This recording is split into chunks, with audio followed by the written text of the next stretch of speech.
Magandang araw sa inyong lahat. Ako si Emerson Mangkol. At sa video na ito, tatalakayin natin ang anim na mahalagang topic sa integral calculus. Ang area, centroid, moment of inertia, length of the curve, volume, work, pumping of liquid. Tara, simulan na natin.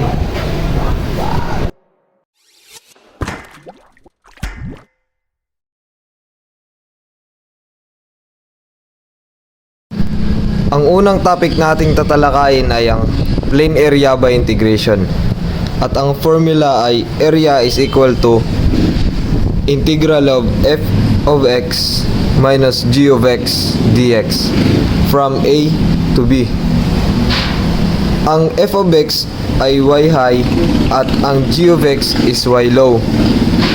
For example, find the area bounded between y is equal to 2x and y is equal to x from 0 to 3.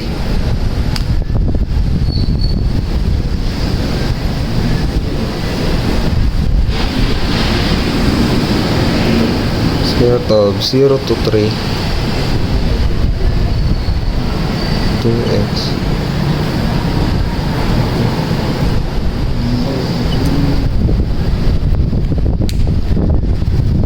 Ang f of x ay 2x at ang g of x is x.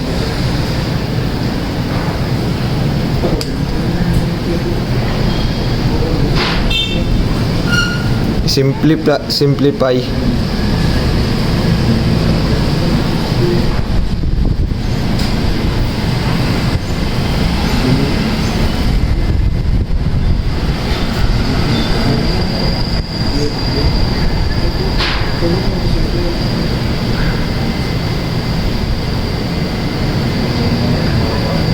X squared over 2 limit of 3 0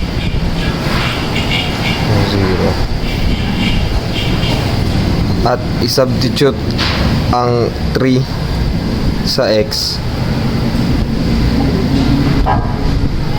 9 over 2 or equal to 4.5 square units.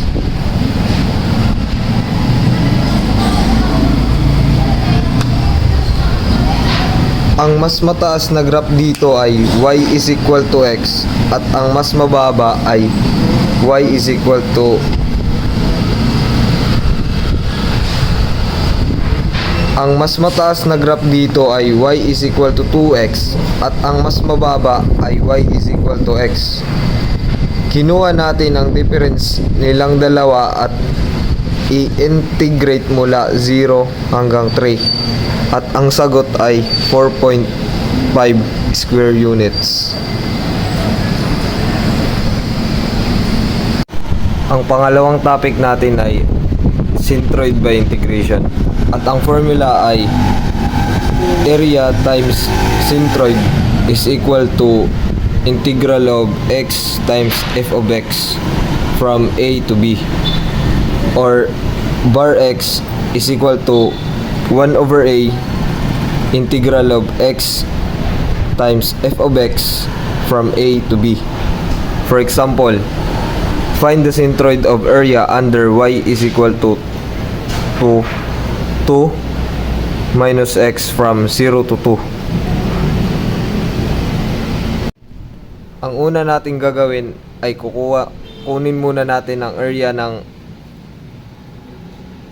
equation para masubstitute ito sa ating formula.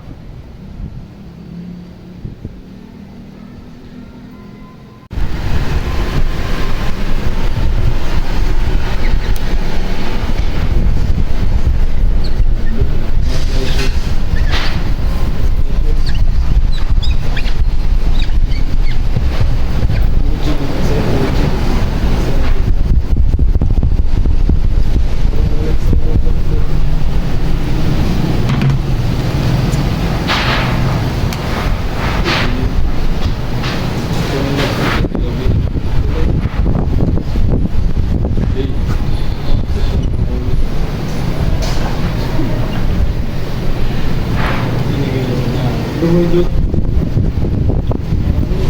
to 2 x times f of x dx, and ang value ng ating y is equal to 2 minus x, or y is equal to f of x. F of x. Para makuha natin ang area is equal to integral of 0 to 2 minus x dx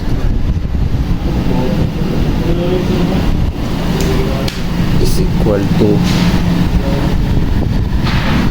integrate lang natin yung 2 minus x, 2x minus x over 2, limit of 0 to 2, at i-substitute lang natin yung x to 2, which is 2 into is equal to 2. Ang area natin na nakuha ay 2.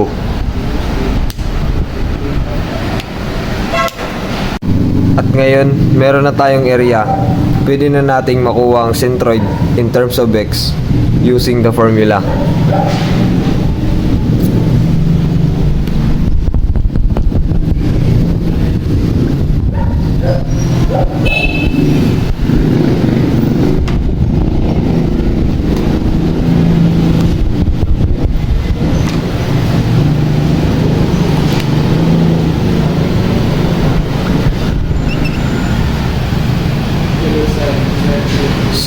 Substitute the value of a and f of x sa ating formula.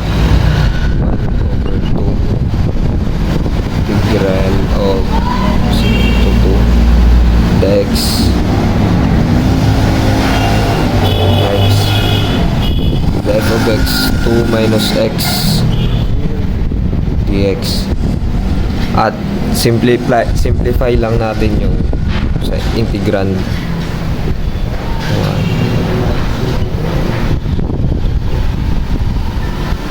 2x minus x squared dx, at pwede na natin itong i-integrate.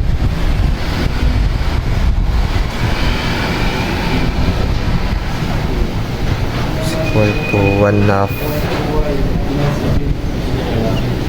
of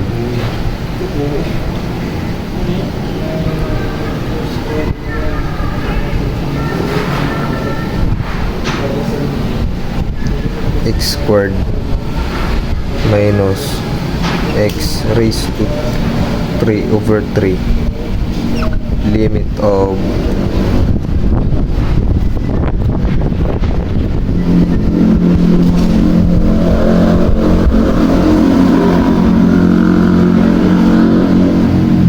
2 to 0.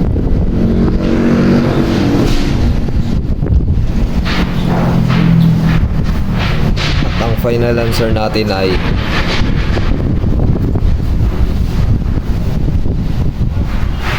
1/2 times 4/3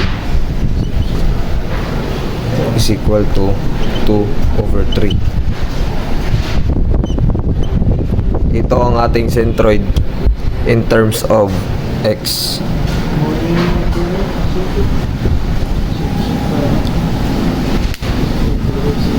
Nandito na tayo ngayon sa pangatlong topic natin, ang volume by solid revolution.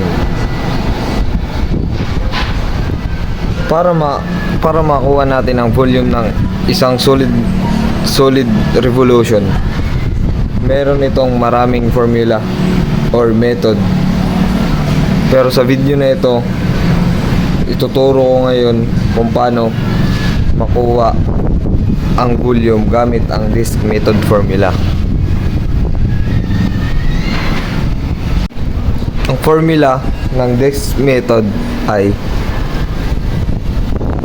volume is equal to pi integral of A to B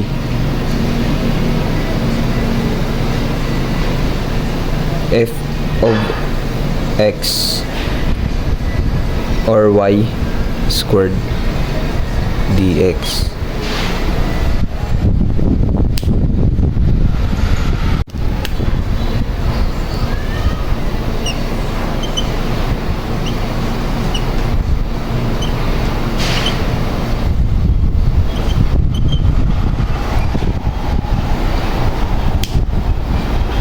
For example, rotate the line y is equal to 2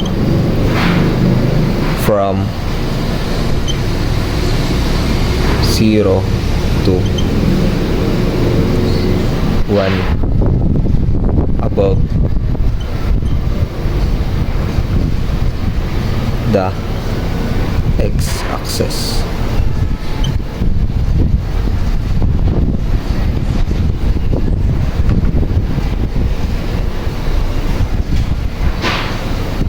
Sa problem nito, gagamit tayo ng disk method.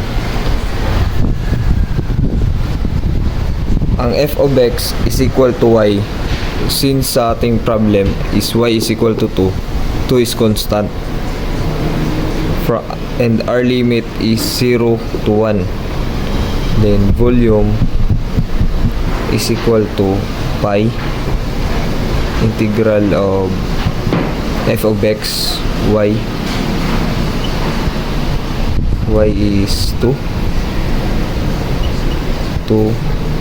squared dx from 0 to 1.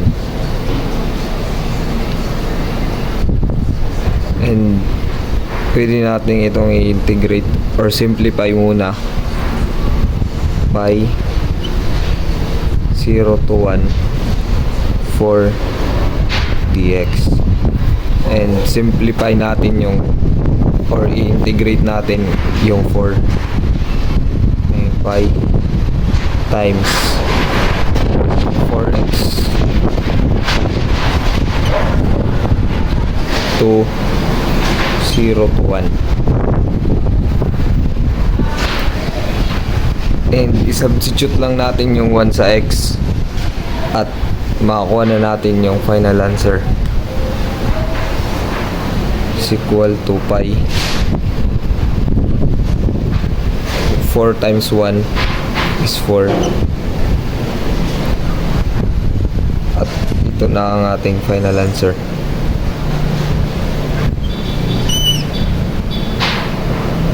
Cubic unit.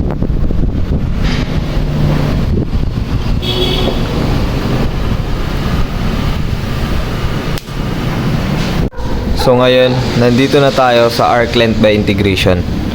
Ang arc length by integration ay ginagamit para makuha ang length ng isang curve. Ang formula ay length is equal to integral of AB square root of 1 plus derivative of function or slope dx. Ang derivative ng function ay slope.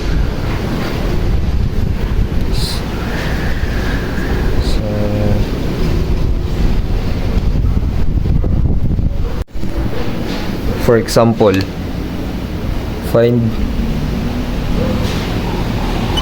the length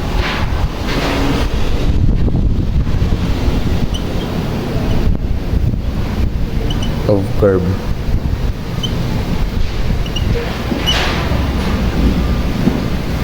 y is equal to x squared from 0 to 3.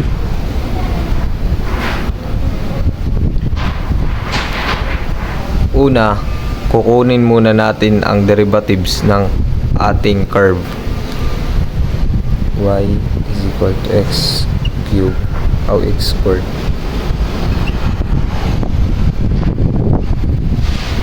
Then y prime is equal to 2x.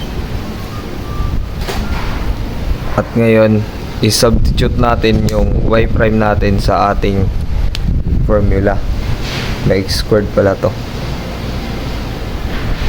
So, length is equal to 0 to 3. 1 plus yung ating y prime or slope 2x squared dx. At ngayon gagamit tayo ng calculator para ma-solve yung length. Length is equal to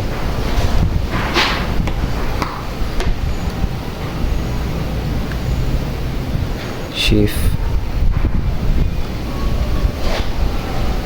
to square root of 1 plus 4x squared at 0 to 3.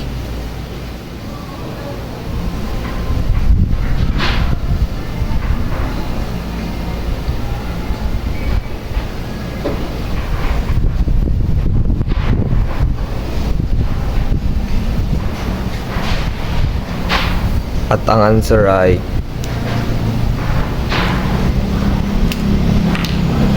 9.75 units.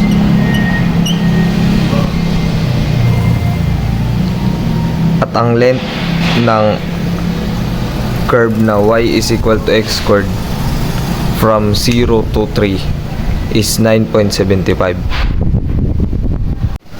Ngayon, nandito na tayo sa panglimang topic, ang area moment of inertia.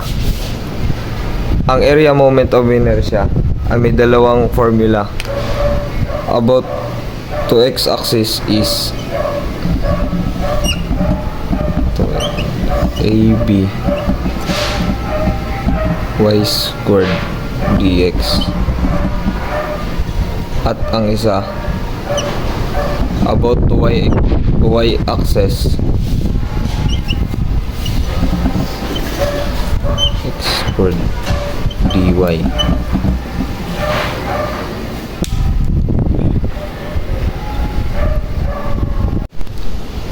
Since sa problem natin is about to x axis, gagamitin nating formula ito ay equal to integral of 0 to 3. Since our height is constant, which is 2 squared dx, and simplify 0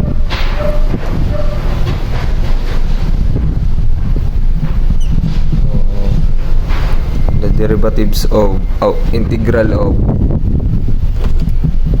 2 squared is 4x, limit of 0 to 3, then 4 times 3 minus 4 times 0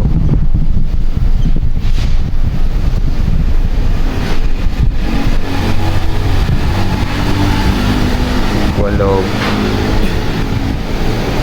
12.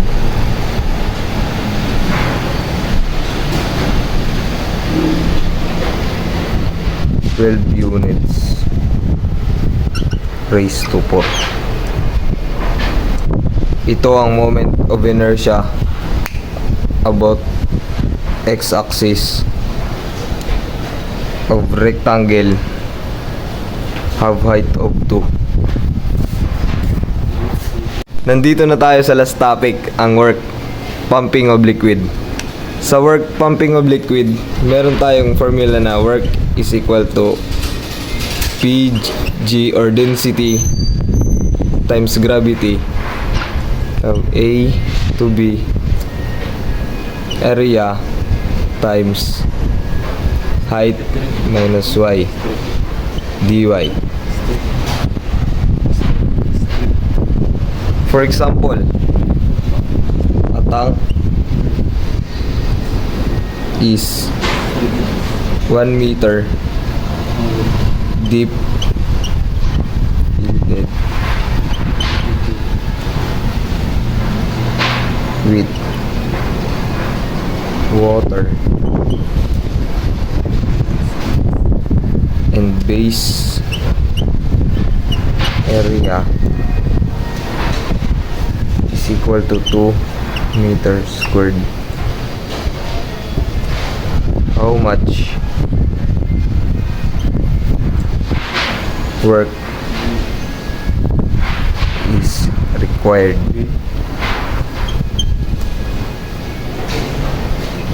to lift the water to surface?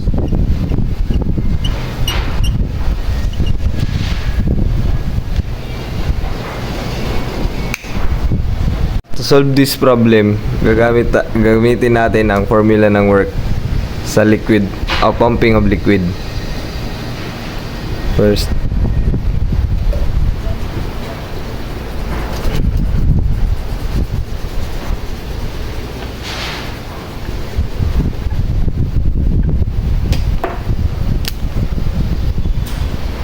height is equal to 1 meter. Area base 2 meters squared. So work is equal to density of the water is 1000 at gravity is 9.8. Integral of 0 to 1. The area 2, height is 1, then y dy.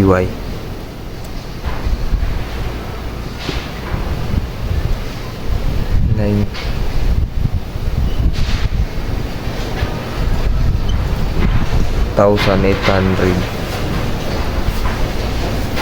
integral of 1 to 0 to distribute 2 minus 2y dy is equal to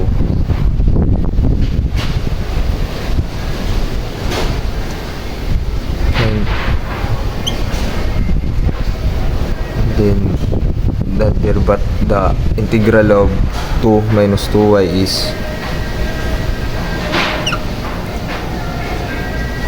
2y minus 2 over 2y squared, limit of 0 to 1. Then substitute the y into 1.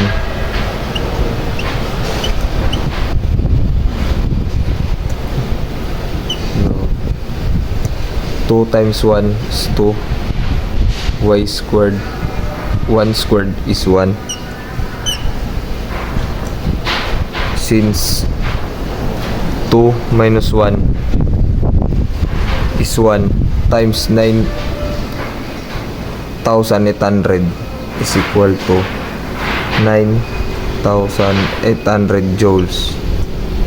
Joules unit joules kasi work equal to work.